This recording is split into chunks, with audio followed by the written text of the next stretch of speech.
सबूत काफी है राघव को बेगुनाह साबित करने के लिए। क्यों है कि नहीं अनुपमा? मगर अनुपमा की राह इतनी आसान नहीं है, क्योंकि एक तरफ सच है तो दूसरी तरफ उसकी बेटी और उसका सुखी संसार। अब राही अपने सुखी परिवार पर आँच आने नहीं देना चाहती, और आप तो जानते ही हैं कि कैसे जब भी राघव की बात होती है तो वो कुछ भी नहीं सुनना चाहती, कुछ भी समझना नहीं चाहती। तो सोच लीजिए, अगर वो राघव को बचाने की बात सुनेगी अपने माँ के मुंह से तो वो कैसे रिएक्ट करेगी।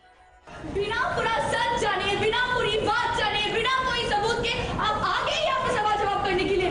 वाह मम्मी, मेरा हाथ जोड़ती हूँ। आई एम वेरी सॉरी, मुझे बहुत बुरा लग रहा है ये बात आपको कहते हुए, लेकिन मुझे कहनी पड़ेगी कि प्लीज आप मेरी फैमिली से दूर रहिए, प्लीज। अब अनुपमा ने ये खतरा तो मोड़ ले लिया है, क्योंकि वो चाहती है कि राघव बेगुनाह साबित हो और ये सच पूरे कोठारीस को पता चले कि पंखुड़ी जिंदा है। मगर जब ये काम अनुपमा कोठारीस के सामने कहेगी तो उसकी बेटी उसके खिलाफ हो जाएगी, क्योंकि वो तो बस ये चाहती है कि उसका बसा बसाया संसार उजड़ न जाए। अब अनुपमा के हाथ एक सच आया है, जहां उसे ये खबर मिली है कि पंखुड़ी जिंदा है, जिसके लिए उसे एक तस्वीर मिली है। अब इस बात को प्रूव करने के लिए वो राघव के कमरे में जाती है और उसके बक्से से वो तस्वीर निकालती है जहां राघव अपनी पत्नी के साथ है।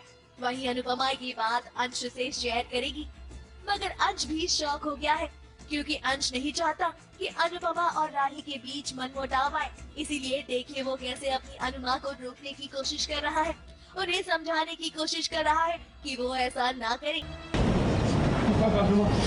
मैं ये कहूँगा आप इस सबसे दूर रहिए। राघव जी जो करते हैं उन्हें करने दीजिए। आप बीच में बिल्कुल मत पड़िए।